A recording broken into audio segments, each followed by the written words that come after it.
ನಮಸ್ಕಾರ ರೀ ದೊಡ್ಡ ಮಂದಿಗೆ. ನಾನು ನಿಮ್ಮ ಪ್ರೀತಿಯ PU ಮೀಡಿಯಾ 23 ಯೂಟ್ಯೂಬರ್. ಇವತ್ತು ನಾವು ಧಾರವಾಡ ಜಿಲ್ಲಾ ಕುಂದಗೋಳ ತಾಲೂಕು ಸಂಶಿ ಗ್ರಾಮದೊಳಗ ಶ್ರೀ ಗುರುದೇವ್ ಬ್ರಹ್ಮಾನಂದ ಆಶ್ರಮಕ್ಕೆ ಇವತ್ತು ಬಂದಿದ್ವಿ ಸ್ನೇಹಿತರೆ. ಇಲ್ಲಿ ಎದಕ್ಕೆ ಬಂದಿದ್ದೀಪ್ಪ ಅಂತಂದ್ರೆ ಈ ಮಠದ ಇತಿಹಾಸದ ಬಗ್ಗೆ ಹಾಗೂ ಇಲ್ಲಿ ನಡೆದಿರ್ತಕ್ಕಂತಹ ಪವಾಡದ ಬಗ್ಗೆ ಇವತ್ತು ನಾವು ತಿಳ್ಕೊಳಕಂತ ಬಂದಿದ್ವಿ ಸ್ನೇಹಿತರೆ. ಇನ್ನೊಂದು ವಿಷಯದ ಪ್ರಕಾರ ನಿಮ್ಗೆ ಏನು ಹೇಳಕ್ ಬರ್ತಾ ಇದ್ದೀನಪ್ಪ ಅಂತಂದ್ರೆ, ಸಂತ ಶಿಶುನಾಳ ಶರೀಫಜ್ಜನವರು ಇಲ್ಲಿ ಬಂದಿದ್ರಂತ. ಇಲ್ಲಿ ಅವ್ರು ಬಂದು ಬೆಳ್ಳಿಗಡ್ಡದ ಸಾಧು ಒಬ್ಬ ಇಲ್ಲೇ ಬರ್ತಾನ ಅಂತಂದು ಹೇಳಿದ್ರಂತ. ಅವ್ರು ಹೇಳಿದ ಮಾತು ಇವತ್ತು ಅದು ಕೆರೆ ಆಗಿದೆ ಸ್ನೇಹಿತರೆ. ಹೌದು, ಇಲ್ಲಿ ಅದ್ರ ಸಂಬಂಧ ನಾವು ಇವತ್ತು ವಿಡಿಯೋ ಮಾಡ್ತಾ ಇರೋದು, ಒಳ್ಳೆ ಈ ಮಠದ ಬಗ್ಗೆ ನೋಡ್ತಾ ಇರೋದು. ಬನ್ನಿ ಸ್ನೇಹಿತರೆ, ಈ ಮಠದ ಪ್ರತಿ ಒಂದು ಮಾಹಿತಿಯನ್ನ ನಾನು ನಿಮಗೆ ಕೊಡ್ತಾ ಇದ್ದೀನಿ. ಆದರೆ ದಯವಿಟ್ಟು ಇನ್ನೂ ಯಾರಾದರೂ ಸಬ್ಸ್ಕ್ರೈಬ್ ಮಾಡ್ಕೊಂಡಿಲ್ಲ ಅಂದರೆ ಸಬ್ಸ್ಕ್ರೈಬ್ ಮಾಡ್ಕೊಳ್ಳಿ. ಅದೇ ರೀತಿ ಬೆಲ್ ಐಕನನ್ನು ಕ್ಲಿಕ್ ಮಾಡ್ಕೊಳ್ಳಿ ಸ್ನೇಹಿತರೆ. ನಾನು ಮುಂದೆ ಹಾಕೋ ವಿಡಿಯೋ ನಿಮಗೆ ನೋಟಿಫಿಕೇಶನ್ ಬರ್ತಾ ಇರುತ್ತೆ. ಎಲ್ಲರಿಗೂ ನನ್ನ ನಮಸ್ಕಾರಗಳನ್ನು ತಿಳಿಸುತ್ತಾ, ನನ್ನ ಹೆಸರು ಫಕೀರೇಶ್ ನಾವಿ ಸಾಕಿನ ಸಂಸ್ಥೆ, ಅರ್ಚಕರು ಗುರುದೇವ ಬ್ರಹ್ಮಾನಂದ ಆಶ್ರಮ ಸಂಸ್ಥೆ, ತಾಲೂಕು ಕುಂದಗೋಳ ಜಿಲ್ಲಾ ಧಾರವಾಡ. ನಾವು ಈ ಒಂದು ವಿಡಿಯೋವನ್ನು ಪ್ರಾರಂಭಿಸೋದಕ್ಕಿಂತ ಮೊದಲ ಗುರುದೇವ ಬ್ರಹ್ಮಾನಂದಜ್ಜನವರ ಒಂದು ಕಿರುಪರಿಚಯ ಮಾಡಿಕೊಡೋದಕ್ಕೆ ಈ ವಿಡಿಯೋವನ್ನು ಪ್ರಾರಂಭಿಸಿದ್ದೇವೆ. ಆದ ಕಾರಣ ಪ್ರಥಮದಲ್ಲಿ ಗುರುದೇವ ಬ್ರಹ್ಮಾನಂದಜ್ಜನವರು ರೋಣ ತಾಲೂಕು ಹಾಲಿಕೆರೆಯವರು. ಅವರು ಶ್ರೀ ಅನ್ನದಾನೇಶ್ವರ ಒಂದು ಆಶ್ರಮ ಐತಲ್ಲಿ, ಅಲ್ಲಿಂದ ಅವರು ಗುರುವಿನ ಆಶೀರ್ವಾದದಿಂದ ಅವರು ಹುಟ್ಟಿದರು. ಅಲ್ಲಿಂದ ಹುಟ್ಟಿ ಅವರು ಬೆಳೆದು ದೊಡ್ಡವರಾಗುತ್ತಾ ಅವರು ಗದಿಗೆ ಬಂದರು. ಗದಿಗೆಯಲ್ಲಿ ಅವರು ಒಂದು ಶಿಕ್ಷಣವನ್ನು ಕಲಿತು ಹಾಗೂ ಅವರು ಹೆಚ್ಚಿನ ಒಂದು ವ್ಯಾಸಂಗವನ್ನು ಅಲ್ಲೇ ಮಾಡಿ ಶಿಕ್ಷಣ ವೃತ್ತಿಯನ್ನು ಅವರು ಮಾಡಿದರು. ತದನಂತರ ಶ್ರೀ ಶಿವಾನಂದ ಸ್ವಾಮಿಗಳು ಗದಗಿನವರು ಅವರಿಗೆ ಒಂದು ಆಶೀರ್ವಾದ ಮಾಡಿದರು. ಅವರು ಸನ್ಯಾಸಿ ದೀಕ್ಷೆಯನ್ನು ತೆಗೆದುಕೊಂಡು ಅಲ್ಲಿಂದ ನೀನು ಹೋಪ ಸಕಲ ಒಂದು ಊರುಗಳಲ್ಲಿ ಪ್ರವಾಸ ಮಾಡಿ ಅಲ್ಲಿಂದ ಏನೈತಲ್ಲ ಎಲ್ಲ ದೇಶವನ್ನು ಉದ್ಧಾರ ಮಾಡಿ ಬಾ ಅಂತೇಳಿ ಅವರು ಒಂದು ಆಶೀರ್ವಾದವನ್ನು ಮಾಡಿ ಅಲ್ಲಿಂದ ಕಳಿಸಿದರು. ಅವರು ಅದೇ ಪ್ರಕಾರ ಒಂದು ಗುರುವಿನ ಒಂದು ಆಶೀರ್ವಾದ ಪಡೆದುಕೊಂಡು ಸನ್ಯಾಸಿ ದೀಕ್ಷೆ ತಗೊಂಡು ಮುಂದೆ 10 ಊರುಗಳನ್ನು ಸುತ್ತುತ್ತಾ ಹೋಗಿ ರಬಕವಿ, ಪರಮಾನಂದವಾಡಿ, ತೇರದಾಳ, ಅಡ್ರಕಟ್ಟಿ, ರಾಯಪುರ, ಕಮದೋಡ, ಸೀರೂರು, ಹಿಂಗ ಒಂದು ಹಲವಾರು ಊರುಗಳನ್ನು ಸುತ್ತುತ್ತಾ ಮತ್ತು ಹಿಮಾಲಯದೊಳಗೆ 12 ವರ್ಷ ತಪಸ್ಸು ಮಾಡಿದರು. ಸಾಕಷ್ಟು ಒಂದು ಶಕ್ತಿ ಅವರಲ್ಲಿ ಇತ್ತು. ತಪಸ್ಸು ಮಾಡಿದ ಪವಾಡಗಳು ಸತ ಭಾಳ ಒಂದು ಇದ್ವು. ರಬಕಗಳಿಗೆ ಒಂದು ಸನ್ನಿವೇಶ ಆಯ್ತು. ಒಂದು ಗೇಣಿ ಬಾಳಪ್ಪ ಅಂತೇಳಿ, ಬಾಳಪ್ಪ ಗೇಣಿ ಅವ್ರ ಮನೆಯೊಳಗೆ ಒಂದು ಪವಾಡ ನಡೀತು. ಅವರು ಪಾದ ಪೂಜೆ ಕೇಳಿದ್ರಂತ. ಹೇಳಿದಾಗ ಅವರು ಒಂದು ಸನ್ನಿವೇಶ ಏನಪ್ಪ ಅಂದ್ರೆ, ಅವರು ಪಾದ ಪೂಜೆ ಕೇಳಿದ ತಕ್ಷಣ ಅವ್ರ ಮಗಳು ಒಂದು ತೀರ್ಕೊಂಡಾಗ ಅವರು ಪಾದ ಪೂಜೆಗೆ ಹೆಂಗೆ ಮಾಡೋದಪ್ಪ ಏನಂತ ವಿಚಾರ ಮಾಡೋ ಹೊತ್ನಾಗ ಅವರು ಇನ್ನು ಪಾದ ಪೂಜೆ ಬಿಡಬಾರ್ದು ಅಂತ ಅಂದು ಪಾದ ಪೂಜೆ ಕರೆಸಿ ಅವರ ಪಾದ ಪೂಜೆ ಎಲ್ಲ ಮುಗಿಸಿ ನಂತರ ಅವರು ದುಃಖದೊಳಗೆ ಸ್ವಲ್ಪ ಇದು ಮಾಡ್ಕೊಂಡ್ರು. ಯಾಕಪ್ಪ ಏನಾಯ್ತು? ಇಲ್ರಿ, ಮಗಳದೊಂದು ಹಿಂಗಾಯ್ತ್ರಿ, ನಾವು ಇನ್ನು ಪಾದ ಪೂಜೆ ಬಿಡೋದಕ್ಕತ್ತಿ ಅನ್ನೋ ಉದ್ದೇಶದಿಂದ ನಾವು ಇದು ಮಾಡಿದ್ವಿ. ಎಲ್ಲದಾಳಾಕಿ ಒಂದು ರೂಮ್ನೊಳಗೆ ಅವರು ಚಾಪಿ ಒಳಗೆ ಸುತ್ತಿ ಮಲಗಿಸಿದ್ರಂತ. ಆ ಪ್ರಕಾರ ಎಲ್ಲ ತೋರ್ಸಂದ್ಗಳು ಆವಾಗ ಬ್ರಹ್ಮಾನಂದಜ್ಜವರು ಎದ್ದು ಆ ಕೋಣಿಗೆ ಹೋಗಿ ಚಾಪಿಯನ್ನು ಅಗಲ್ ಮಾಡಿ ನೋಡಿದ್ರೆ ಆ ಹುಡುಗಿ ಮಲ್ಕೊಂಡಿತ್ತಂತ. ಅವಾಗ ಯಾಕವಾ ನೀಲಮ್ಮ ಏನು ಮಾಡಾಕತ್ತಿ, ಹಿಂಗ್ಯಾಕೆ ಮಕ್ಕೊಂಡಿನಿ ಅಂತೇಳಿ ಅವರು ಅಜ್ಜವರು ಹಸ್ತದಿಂದ ವಿಭೂತಿ ಹಚ್ಚಿ ಅಜ್ಜನವರ ತೀರ್ಥ ಹಾಕಿದ ಆ ನೀಲಮ್ಮ ಎದ್ದು ಮಾತಾಡಿಲ್ಲಂತ. ಹಿಂಗ 108 ಹಲವಾರು ಪವಾಡಗಳನ್ನು ಮಾಡುತ್ತಾ ಅವರು ದೇಶ ಸಂಚಾರ ಮಾಡಿ ರಬಕವಿ ಆತು, ಪರಮಾನಂದವಾಡಿ, ತೇರದಾಳ, ಅಡ್ರಕಟ್ಟಿ, ರಾಯಪುರ, ತಬಕದಹೊನ್ನಳ್ಳಿ, ಸೀರೂರು ಹಿಂಗೆ ಸುತ್ತುತ್ತಾ ಇಲ್ಲಿ ಸಂಸ್ಥೆಗೆ ಬಂದು ಇಲ್ಲೇ ಒಂದು ಸಾಕಷ್ಟು ಪವಾಡಗಳನ್ನು ಮಾಡಿದರು. ಇಲ್ಲೇ ಒಂದು ಮೂಲತಃ ಹೇಳ್ಬೇಕಂದ್ರೆ ಶಿಶುನಾಳ ಶರೀಫಜ್ಜರು ಇಲ್ಲಿ ಹಾದು ಹೋಗುವ ಮುಂದೆ ಇಲ್ಲಿ ಒಂದು 5 ನಿಮಿಷ ಕುತ್ಕೊಂಡಿದ್ರಂತ. ಕುತ್ಕೊಂಡು ಹೊತ್ನ್ಯಾಗ ಅವರು ಚಿಲುಮೆಯನ್ನು ಸೇದುವಾಗ ಒಂದು ಆ ಚಿಲುಮೆಯಿಂದ ಪಿತ್ತ ತಕ್ಷಣ ಅವಾಗ ಅವರು ವಿಚಾರ ಮಾಡಿ ಹೇಳಿದ್ರಂತ ಶಿಶುನಾಳ ಶರೀಫರು, ಇಲ್ಲಿ ಒಂದು ಗುರುವಿನ ಶಕ್ತಿ ಐತಿ, ಅನಂತರ ಇಲ್ಲೊಬ್ಬರು ಬೆಳ್ಳಿಗಡ್ಡದ ಅಜ್ಜ ಸಾಧು ಬರ್ತಾನ ಅಂತ ಹೇಳಿ ಅವ್ರು ಹೋಗಿದ್ರಂತ. ಅದೇ ಪ್ರಕಾರ ಗುರುವಿನ ವಾಣಿ ಯಾವಾಗಲೂ ಸುಳ್ಳಾಗೋದಿಲ್ಲ ಅನ್ನೋದಕ್ಕೆ ಇದೇ ಸಾಕ್ಷಿಯಾಗಿದೆ.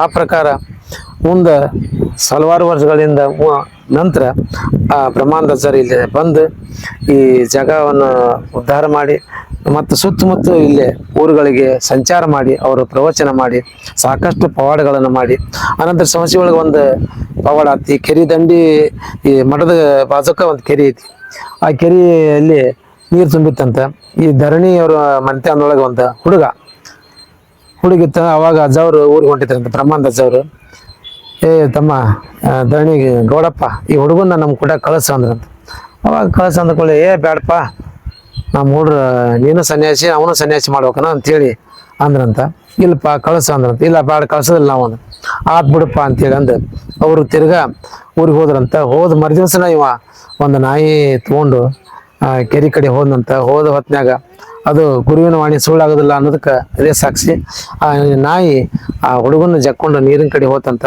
ದೊಡ್ಡ ಗುಂಡಿ ಅದು 2-3 ಆಳಿನ ಗುಂಡಿ ಒಳಗೆ ಆ ಹುಡುಗ ಮುಳುಗಿ ಸತ್ತಿದ ಕತೆ ಅಂತ ಒಂದು ಇದಾತು. ಹೀಗೆ ಹಲವಾರು ಅವರ ಒಂದು ಪವಾಡಗಳು ನಡೆದವು. ಆ ಗುರುವಿನ ಶಕ್ತಿ ಎಷ್ಟು ಹೇಳಿದ್ರು ಕಡಿಮೆನ ಅದು. ಆ ಪ್ರಕಾರ ಆ ಗುರುವಿನ ಪವಾಡ ಸಾಕಷ್ಟು ಅನುಭವ ಅವರು ಬ್ರಹ್ಮಾನಂದ ಅಜ್ಜವ್ರದ್ದು ಎಷ್ಟು ಹೇಳಿದ್ರು ಕಡಿಮೆನ ಅದು.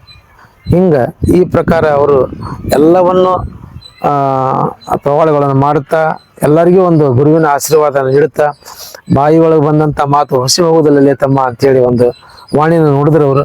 ಅಂದ್ರೆ ಯಾರ ಒಬ್ಬರು ಇಲ್ಲೇ ಗೌಡಪ್ಪ ಗೌಡ್ರ ಮಂತ್ಯನೊಳಗೆ ಶಿವನಗೌಡ ಅಂತೇಳಿ ಒಬ್ರು ಇದ್ರು.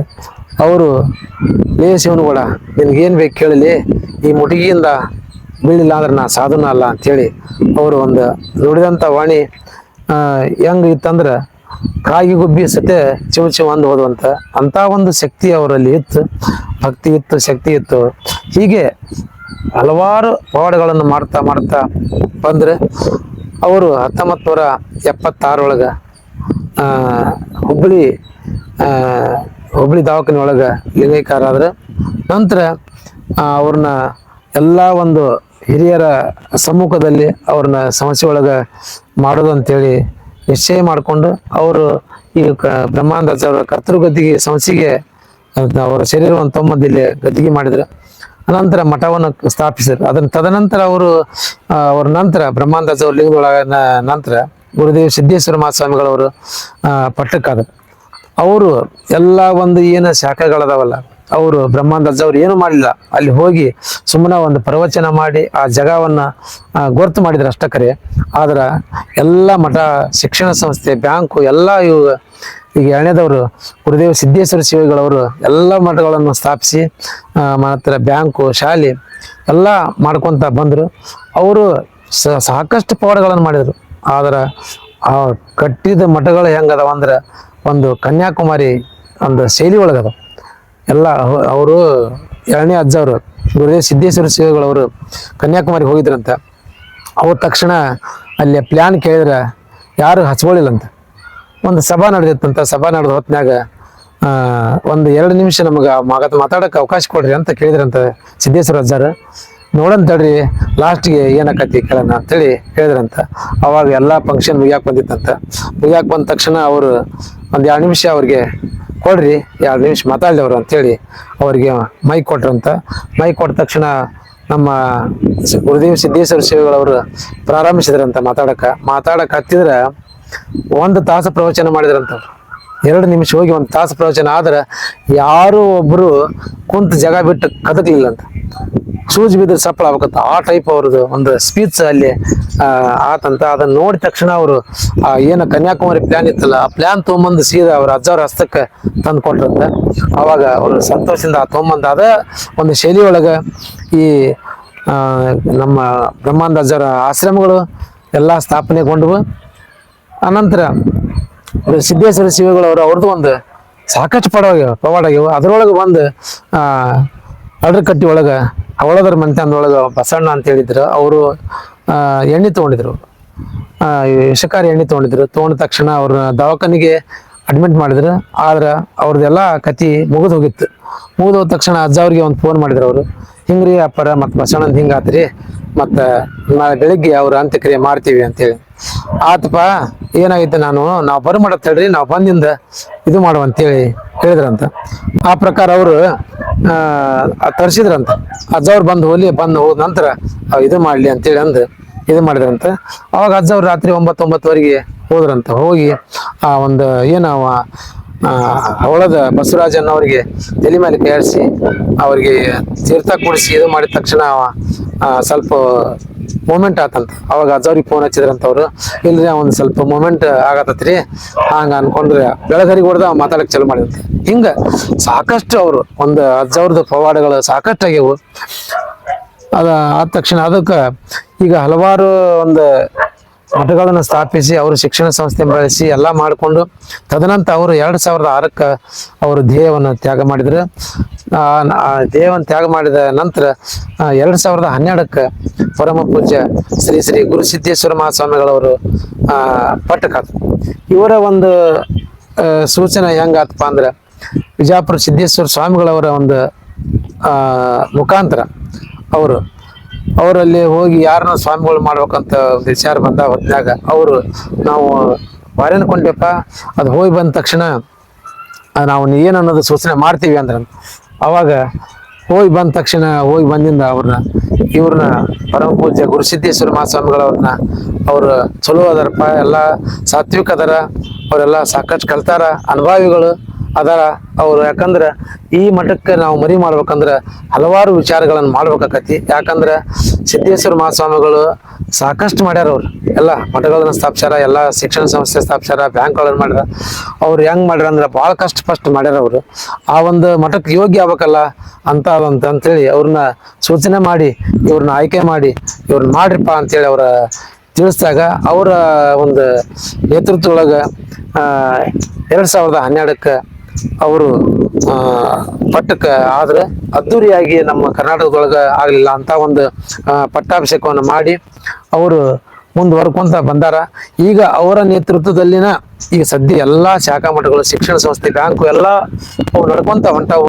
ಆ ಗುರುವಿನ ಶಕ್ತಿ ಯಾವಾಗಲೂ ಸದಾಕಾಲ ಇರ್ತತಿ. ಸತ್ಪುರುಷರ ಶಕ್ತಿ 1000 ವರ್ಷ ಅಂತ, ಹಂಗ ಗುರುವಿನ ಶಕ್ತಿ ಸದಾಕಾಲ ಇರ್ತತಿ ಅನ್ನೋದಕ್ಕೆ ಇದೇ ಸಾಕ್ಷಿ. ಅನಂತರ ಈಗ ಸದ್ಯ ಎಲ್ಲ ಶಾಖಾ ಮಠಗಳಾತು, ಎಲ್ಲ ಶಿಕ್ಷಣ ಸಂಸ್ಥೆ ಆಯ್ತು, ಬ್ಯಾಂಕ್ಗಳಾಯ್ತು, ಎಲ್ಲಾನು ಪರಮ ಪೂಜ್ಯ ಗುರುಸಿದ್ದೇಶ್ವರ ಮಹಾಸ್ವಾಮಿಗಳವರ ಒಂದು ಅನುದಾನದಲ್ಲಿ ಅನುಗ್ರಹದಲ್ಲಿ ನಡೆದುಕೊಂಡು ಹೋಗ್ತಾ ಇದಾವ ಅನ್ನೋದಕ್ಕೆ ಇದೇ ಸಾಕ್ಷಿ.